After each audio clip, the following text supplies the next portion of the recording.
Hello friends, എന്ന് പറഞ്ഞാൽ അതിഗംഭീരമായൊരു അപ്ഡേറ്റാണ് നമ്മുടെ സ്വന്തം മമ്മൂട്ടിയുടെ തമിഴ് മൂവി ലേറ്റസ്റ്റായിട്ട് വരാൻ പോകുന്നത് നമ്മുടെ ഓമാണ്. അതിൽ വേറൊരു നായകൻ പറഞ്ഞത് നമ്മുടെ സ്വന്തം ധനുഷാണ്.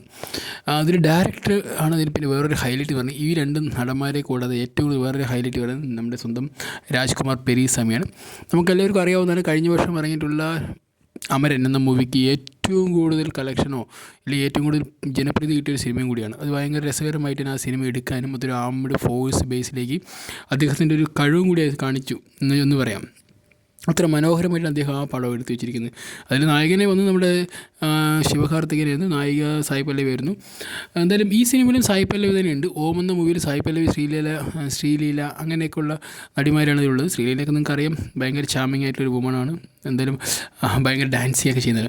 അപ്പോൾ എന്തായാലും ഈ ഒരു സിനിമയുടെ ഒരു അപ്ഡേറ്റ് പറയുന്നത്, ഇപ്പം മമ്മൂട്ടിയുടെ ഒരു എൻട്രി കാണിച്ചിരിക്കുകയാണ്. ഈ സിനിമയിൽ ആദ്യമായിട്ട് മമ്മൂട്ടിയുടെ ഒരു എൻട്രി ആയിട്ട് കാണിച്ചൊരു സിംഗിളായിട്ട് ഇറക്കിയവർ. ആ സിംഗിളിൽ നമ്മുടെ സ്വന്തം മമ്മൂട്ടിയുടെ ആ ഒരു ചെറിയൊരു പോർഷൻ എന്ന് വെച്ചാൽ അദ്ദേഹത്തിൻ്റെ ഒരു മൂവ്മെൻ്റ് ഒന്നും ഇവർ കാണിക്കുന്നില്ല, ഒരു ഫോട്ടോ പോലെ കാണിക്കുന്നുണ്ട് ആ പാട്ടിൽ വരുന്നത്. അത് ഭയങ്കര ഗംഭീരമായിട്ട് സോഷ്യൽ മീഡിയയിൽ തന്നെ കൈയടിക്കുക. അദ്ദേഹത്തിൻ്റെ ആ ഒരു എൻട്രി ഭയങ്കര രസമുണ്ടെന്നും ഭയങ്കര സ്ക്രീൻ പ്രസൻസ് ആണ് മമ്മൂട്ടിയുടെ ഈ ഒരു വരവും ആ ഒരു എൻട്രിയുടെ എല്ലാം കാണിക്കുമ്പോൾ അങ്ങനെയുള്ളൊരു നെറേറ്റീവിലേക്ക് ഈ സിനിമേൻ്റെ ഒരു കാഴ്ചപ്പാട് എത്തുകയാണ്. കാരണം മമ്മൂട്ടി എന്ന ആക്ടർ എപ്പോഴും സിനിമ പ്രസൻസ് പറയുന്ന അദ്ദേഹത്തിൻ്റെ സ്ക്രീനിൽ വളരെ വലുതാണ്. എത്ര വലിയ നടനോ ആരെന്നെ ഉണ്ടെങ്കിലും ശരി, അദ്ദേഹം വരുന്നുണ്ടെങ്കിൽ അവിടെ ഒരു സ്ക്രീൻ പ്രസൻസ് അദ്ദേഹത്തിന് ക്രിയേറ്റ് ചെയ്യാൻ പറ്റുന്നുണ്ടെന്നുള്ളൊരു പറഞ്ഞും പറയാതുള്ളൊരു രീതിയിലേക്കൊരു കമൻറ്റ് വന്നുകൊണ്ടിരിക്കുകയാണ്. കാരണം നമുക്ക് ഏറ്റവും കൂടുതൽ ഉദാഹരണം എന്ന് പറയുന്നത് ദളപതിയിലെ ആ ഒരു സ്ക്രീൻ പ്രസൻസ് ഒക്കെ വരുമ്പോൾ എൻ്റെ പോയിൻ്റോ അത് ഭയങ്കര അടാറ് സാധനം തന്നെയായിരുന്നു. അപ്പോൾ അതുപോലെ തന്നെ ഇതിലും ഈ ഒരു പാട്ട് സിംഗിൾ വന്നിരിക്കുന്നതാണ്. പക്ഷേ അതിൽ പറയുന്ന വാക്കുകൾ ഭയങ്കരമാണ്. തെറുക്കി സിയ, എൻട്രി സിയ, അങ്ങനെ കുറേ ഭയങ്കര രസമായിട്ടാണ് കൊടുത്തിരിക്കുന്ന ലിറിക്സും ഇദ്ദേഹത്തിന് കാണിച്ചുകൊണ്ട് ഭയങ്കര രസമായിട്ട് കാണിച്ചിരിക്കുന്നത്. അപ്പോൾ തന്നെ സിനിമയുടെ ഈ വിശേഷം പറയുന്നത്, ഈ സിനിമ അധികം പറ്റി തന്നെ റിലീസ് ചെയ്യാൻ പോകുന്നുണ്ട്. അപ്പോൾ എന്തായാലും അതിൻ്റെ എൻട്രി ഇപ്പോൾ ഓരോന്നോരോന്ന് വന്നുകൊണ്ടിരിക്കുന്നുണ്ട്. ഇപ്പോൾ അങ്ങനെ വന്നിരിക്കുന്ന സിംഗിൾസ് വന്നിരിക്കും. ഇനിയിപ്പോൾ ഒരു ടീസർ വരണം, ടീസർ വന്നു, ഇനിയൊരു ട്രെയിലർ വരണം, ബാക്കിയുള്ള മറ്റുള്ള അപ്ഡേറ്റൊക്കെ വരണം. എന്തായാലും നമ്മുടെ സ്വന്തം മമ്മൂട്ടി എന്താണ് ക്യാരക്ടർ എന്നതുവരെ നമുക്ക് മനസ്സിലാക്കാൻ പറ്റില്ല.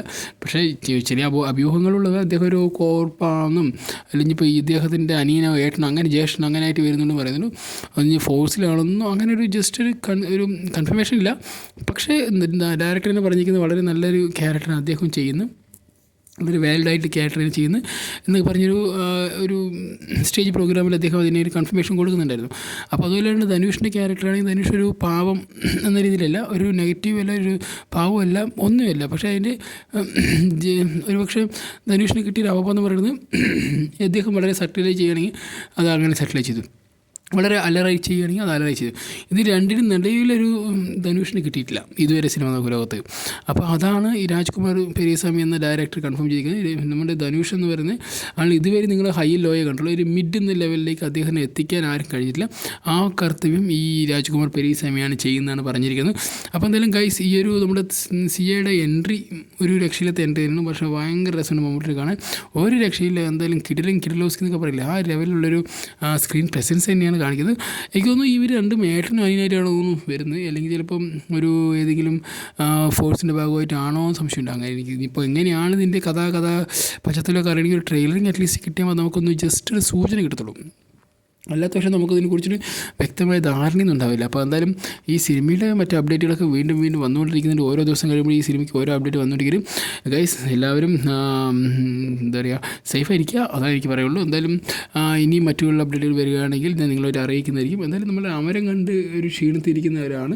അപ്പോൾ അമരം കണ്ടതിനേക്കാൾ ഒരു പടി മുന്നിലേക്ക് പോകാനുള്ള ഈ സിനിമയിൽ പോയിട്ടുള്ളൂ. കാരണം അത്രയും നല്ല വലിയൊരു സ്റ്റാർ കാസ്റ്റിംഗാണ് ഈ സിനിമ ചെയ്തിരിക്കുന്നത്. കാരണം നിങ്ങൾക്കറിയാം ഇതിൻ്റെ പിന്നെ മുറിയിലുള്ള കഥ എന്താണെന്ന്.